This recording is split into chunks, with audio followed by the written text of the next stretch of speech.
Let's say एक tax payer है जिनका नाम है मिस्टर अजय। उनको कैपिटल गेन्स हुए 25 लाख रुपीस के। उन्होंने एक नया घर खरीद लिया जिसकी वैल्यू 15 लाख रुपीस है और उनका टैक्सेबल कैपिटल गेन कितना हो गया। हम सेक्शन 54 में क्या बात कर रहे थे, वो जो कैपिटल गेन है उसको आप कैसे इन्वेस्ट कर रहे हैं। तो वो जो कैपिटल एसेट है उसको सेल करने के बाद पूरा जो सेल प्रोसीड मिला है उसको आपको इन्वेस्ट करना है।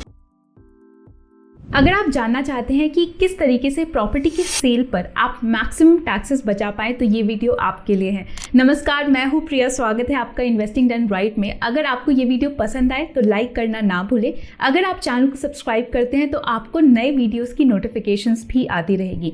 इंडिया में हम जब भी कैपिटल एसेट्स को बेचते हैं और उस पर जो गेन्स होते हैं वो 2 कैटेगरीज में डिवाइड होते हैं, शॉर्ट टर्म और long term capital gain. Capital assets वो एसेट्स होते हैं जिनसे आपको लॉन्ग टर्म में कोई भी कैपिटल गेन्स हो सकता है, जैसे कि प्रॉपर्टी हो गई, लैंड हो गई, बिल्डिंग हो गई, मशीन हो गई, अर्बन एग्रीकल्चर लैंड हो गए, तो वो सारे कैपिटल एसेट्स की कैटेगरी में आ जाते हैं। इसी तरीके से अगर इंटेलेक्चुअल प्रॉपर्टी की बात करें जिससे हमें लॉन्ग टर्म में गेन्स हो सकते हैं, जैसे कि कोई पेटेंट हो गया, ट्रेडमार्क हो गया, लीज राइट्स हो गए, और फिर अगर सिक्योरिटीज़ की बात करें तो उसमें बॉन्ड्स एंड डिबेंचर्स आ जाते हैं जिनसे हमें लॉन्ग टर्म में कुछ भी प्रॉफिट हो सकता है। अगर हम बात करें कि इनसे जो गेन्स होते हैं उस पर किस तरीके से टैक्सेस एप्लीकेबल होते हैं, अगर आप किसी भी कैपिटल एसेट को with in 24 months of purchase sale कर देते हैं तो उस केस में वो शॉर्ट टर्म की कैटेगरी भी फॉल करता है। उस पर जो गेन्स होते हैं वो शॉर्ट टर्म कैपिटल गेन्स होते हैं और उस पर जो टैक्सेस लगते हैं वो STCG मतलब short term capital gain taxes आपको पे करने होते हैं। लॉन्ग टर्म की बात कर ले तो अगर आप आफ्टर 24 मंथ्स मतलब 2 ईयर्स बेच देते हैं उस प्रॉपर्टी को और उससे जो गेन्स होते हैं उस पर टैक्सेस एप्लीकेबल होते हैं under long term capital gain taxes. कितना टैक्सेस आपको पे करना होता है, शॉर्ट टर्म के केस में आपको अपने करंट इनकम स्लैब के हिसाब से टैक्सेस पे करने होते हैं। लेट्स से अगर आप 30% के ब्रैकेट में आते हैं तो आपको उस प्रॉफिट के अमाउंट पे 30% टैक्सेस पे करने होंगे। लेट्स से अगर आपने 1 लाख रुपए शॉर्ट टर्म में गेन कमाया तो उस पर आपको 30,000 रुपीज़ टैक्सेस पे करने पड़ेंगे। लॉन्ग टर्म के केस में डिफरेंट होता है, यहाँ पे आपको इंडेक्सेशन बेनिफिट मिल जाता है जो कि आपको शॉर्ट टर्म के केस में नहीं मिलता है। लॉन्ग टर्म में आपको 20% प्लस इंडेक्सेशन बेनिफिट मिलता है। इंडेक्सेशन बेनिफिट को अगर आप समझना चाहते हैं तो कोई भी प्रॉपर्टी को जिस समय पे परचेज किया और आफ्टर सर्टेन पीरियड हमने जब सेल किया तो उस पर महंगाई की भी तो मार पड़ी होगी, उसे एक इन्फ्लेशन इंडेक्स के हिसाब से कैलकुलेट किया जाता है और उसकी एक्चुअल वैल्यू निकाली जाती है और उस बेसिस पे कैलकुलेट किया जाता है कि आपको कितना प्रॉफिट हुआ है और उस पे आपको कैपिटल गेन्स पे करने होते हैं। तो ये एक बेनिफिट मिल जाता है जो कि long term capital gain tax की कैटेगरी में ही मिलता है। जैसे ही आप किसी प्रॉपर्टी को लॉन्ग टर्म में होल्ड करके मतलब 24 मंथ्स के बाद में सेल करते हैं तो वहाँ पे 3 तरीकों से आप टैक्सेस बचा सकते हैं। सबसे पहला सेक्शन आता है सेक्शन 54। कौन कौन एलिजिबल होता है अंडर सेक्शन 54 बेनिफिट्स उठाने के लिए? कोई भी इंडिविजुअल या HOF यहाँ पे बेनिफिट ले सकते हैं। कौन से एलिजिबल एसेट्स हैं जो जिन्हें आप सेल करके यहाँ पे एडवांटेज उठा सकते हैं? कोई भी रेसिडेंशियल प्रॉपर्टी की सेल पर आपको यहाँ पे बेनिफिट मिल जाता है। यहाँ पे ये भी समझना जरूरी है कि अगर आप रेसिडेंशियल प्लॉट सेल कर रहे हैं तो उस पर आपको कोई भी बेनिफिट नहीं मिलेगा। मिनिमम होल्डिंग पीरियड 2 ईयर्स का होना चाहिए और इस प्रॉपर्टी को सेल करने के बाद जो आपको पैसा मिलता है, जो प्रॉफिट गेन होता है, उससे आप कौन से एसेट्स खरीद सकते हैं? उस केस में अप टू 2 रेसिडेंशियल प्रॉपर्टीज आप खरीद सकते हैं या कोई भी ऐसी प्रॉपर्टी जो कि अंडर कंस्ट्रक्शन है या आप खुद से कंस्ट्रक्ट कराते हैं, वहाँ पर भी आप इन्वेस्ट कर सकते हैं इन कैपिटल गेन्स को। और यहाँ पे परचेज टाइम लिमिट क्या होता है? आपने जब वो प्रॉपर्टी बेची, अगर उससे 1 साल पहले आपने कोई प्रॉपर्टी खरीदी है या 2 साल के बाद में अगर कोई प्रॉपर्टी खरीदी है तो आप वहाँ पर उस कैपिटल गेन्स को दिखाकर उस पर बेनिफिट उठा सकते हैं। और अगर आपने कोई भी प्रॉपर्टी अंडर कंस्ट्रक्शन खरीदी तो वहाँ पर आपको 3 साल तक का एग्जेम्पशन मिल जाता है। मैक्सिमम कैपिटल गेन आप कितना होना चाहिए? अप टू 10 करोड़ तक के अमाउंट पर आप एग्जेम्पशन क्लेम कर सकते हैं। अगर उस कैपिटल गेन को यूज करके आपने कोई नई प्रॉपर्टी खरीदी और उस प्रॉपर्टी को विद इन 3 ईयर्स सेल कर दिया तो उस केस में आपका जो बेनिफिट है वो रिवर्स हो जाएगा और आपको फिर से वो टैक्सेस पूरे पे करने पड़ेंगे। तो इसी वजह से इसे भी अवॉइड करना चाहिए। विद इन 3 ईयर्स मतलब विद इन 3 ईयर्स सेल नहीं करना चाहिए। जो भी आपको लॉन्ग टर्म कैपिटल गेन आया है, अगर आप उसको सेविंग अकाउंट में डालकर छोड़ देते हैं तो आपको वहाँ पे टैक्सेस पे करने पड़ेंगे। इसी वजह से कैपिटल गेन्स अकाउंट स्कीम होती है जिसे आप किसी बैंक में जाकर खुलवा सकते हैं, वहाँ पर पैसे रखें ताकि आपको वहाँ पे टैक्सेस पे ना करने पड़े और उस पैसों को भी आपको विद इन 3 ईयर्स यूटिलाइज कर लेना होता है। ऐसा नहीं है कि आपने वहाँ पर डाल के उसको छोड़ दिया। अब एक एग्जाम्पल से समझने का कोशिश करते हैं कि किस तरीके से कैपिटल गेन्स पे आपको टैक्सेस पे करने होते हैं। लेट्स से एक टैक्स पेयर है जिनका नाम है मिस्टर अजय। उनको कैपिटल गेन्स हुए 25 लाख रुपीस के। उन्होंने एक नया घर खरीद लिया जिसकी वैल्यू 15 लाख रुपीस है और उनका टैक्सेबल कैपिटल गेन कितना हो गया, मतलब 25 लाख के कैपिटल गेन में से 15 लाख से उन्होंने एक प्रॉपर्टी खरीद ली और जो अमाउंट बचा 10 लाख रुपए का, उस पे उनको कैपिटल गेन टैक्सेस पे करने पड़ेंगे। मिस्टर अजय वाले एग्जाम्पल से हमने समझ लिया था कि किस तरीके से यहाँ पर कैपिटल गेन्स पे आपको टैक्सेस पे करने होते हैं। अब हम बात कर लेते हैं कि अगर आप प्रॉपर्टी को जो भी उस कैपिटल गेन से आपने जो प्रॉपर्टी खरीदी उसको विद इन 3 ईयर्स सेल कर दिया, तो उस केस में जो बेनिफिट आपको मिलता है वो कैसे रिवर्स हो जाता है। 2 केसेस से हम समझने का कोशिश करेंगे। पहले केस में लेट्स से आपने जो वो कैपिटल गेन, जितना भी कैपिटल गेन हुआ उससे कम में नई प्रॉपर्टी खरीदी, तो उस केस में कैसे वर्क करता है।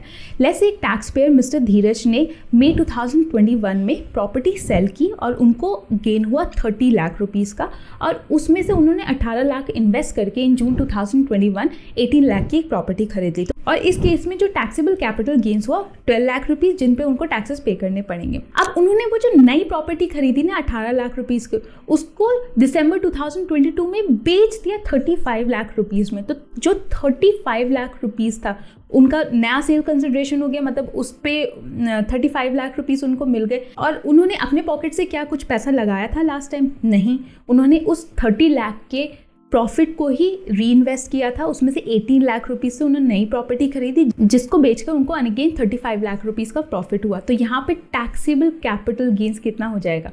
पूरा का पूरा 35 लाख रुपीस, और उस पर आपको टैक्सेस पे करने पड़ेंगे। एक एग्जांपल लेते हैं जहाँ पर आपको जितना कैपिटल गेन्स हुआ उससे ज़्यादा में आपने प्रॉपर्टी खरीदी, मतलब आपके पॉकेट से पैसा लगा है।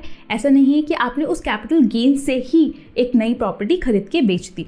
मिसेस रत्ना ने एक रेसिडेंशियल प्रॉपर्टी को सेल किया इन जून 2020 25 लाख रुपीस में, और इन अक्टूबर 2020 उन्होंने बेच दिया उसको 40 लाख रुपीस में। तो यहाँ पर उनको कैपिटल गेन्स हुए थे 25 लाख रुपीस और उन्होंने नई जो प्रॉपर्टी खरीदी 40 लाख रुपीस की खरीदी, मतलब 25 लाख उन्होंने पूरा डाल दिया नई प्रॉपर्टी में और 15 लाख अपने पॉकेट से लगा दिया। तो वो 25 लाख रुपीस पे तो उनको कोई टैक्सेस पे नहीं करने पड़ेंगे। अब उन्होंने क्या किया, इन जनवरी 2022 उस 45 लाख की प्रॉपर्टी को 55 लाख में बेच दिया। तो इस केस में किस तरीके से बेनिफिट रिवर्स हो जाता है? तो सेल कंसिडरेशन हो गई 55 लाख रुपीस की। कॉस्ट ऑफ एक्विजिशन, मतलब उन्होंने एक्चुअली में अपने पॉकेट से कितना पैसा लगाया था? उन्होंने लगाया था 15 लाख रुपीस, और यहाँ पे टैक्सेबल कैपिटल गेन्स कितने हो गए? 40 लाख रुपीस के। मतलब आपको पहले जो गेन हुआ था और उसको री इन्वेस्ट करके फिर जो टोटल गेन हुआ है उस पर आपको पूरे टैक्सेस पे करने पड़ेंगे। तो इस तरीके से बेनिफिट्स रिवर्स हो जाते हैं अगर आप उस नई प्रॉपर्टी को विद इन 3 ईयर्स बेच देते हैं। अब बात कर लेते हैं सेक्शन 54 EC के बारे में। इसके अंडर में कौन कौन लोग लाभ उठा सकते हैं? कोई any person can take benefit under section 54 EC। Eligible asset कौन कौन से होते हैं? कोई भी स्टॉक्स हो गए, हमने लास्ट टाइम रेसिडेंशियल प्रॉपर्टी की बात की थी, तो सेक्शन 54 EC में आपके stocks, bonds, mutual funds, residential property, commercial property, इनको सेल करके भी जो कैपिटल गेन्स हो रहे हैं उस पर आपको टैक्सेस पे करने होते हैं। इनको सेल करके जो भी गेन्स होते हैं उस पर कैसे आप टैक्सेस बचा सकते हैं। यहाँ पे जो मिनिमम होल्डिंग पीरियड होता है वो 3 ईयर्स का होता है, और लास्ट टाइम 2 ईयर्स की बात की थी हमने। एलिजिबल एसेट्स कौन कौन से होते हैं जिनको इस कैपिटल गेन से हम खरीद सकते हैं? ऐसे हमें स्पेसिफाइड बॉन्ड्स खरीदने होते हैं जिनका जो लॉक इन पीरियड होता है वो 5 ईयर्स का होता है। उसमें कौन कौन से बॉन्ड्स आ जाते हैं? NHAI के बॉन्ड्स आ जाते हैं, national highway authority of India.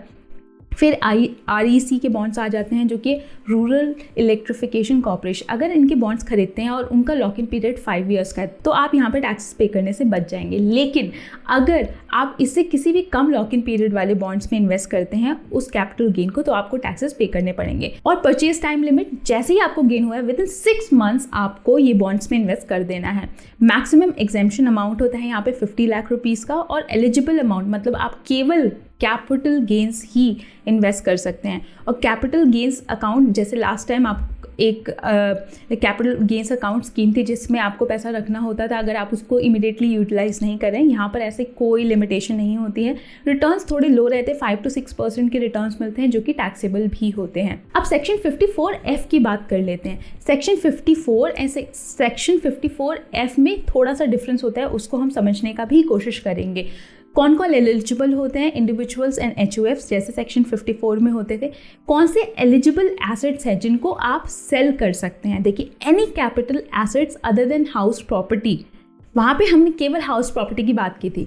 यहाँ पर अदर देन हाउस प्रॉपर्टी, अगर स्टॉक्स आप सेल करते हैं, bonds, mutual funds, commercial property, plot etcetera कुछ भी सेल करते हैं, तो उस केस में आपको जो कैपिटल गेन होता है उस पर आप टैक्सेशन में फ़ायदा उठा सकते हैं अंडर सेक्शन 54F। इस यहाँ पर एक और लिमिटेशन होती है कि tax payer should not have more than one house property, ठीक है। और ये जो कैपिटल गेन्स होते हैं उससे आप क्या खरीद सकते हैं, उससे एलिजिबल एसेट्स टू एक्वायर कौन कौन से होते हैं, रेजिडेंशियल हाउस प्रॉपर्टी हो गई, प्रॉपर्टी अंडर कंस्ट्रक्शन हो गया, लेकिन आप इस कैपिटल गेन से प्लॉट नहीं खरीद सकते हैं।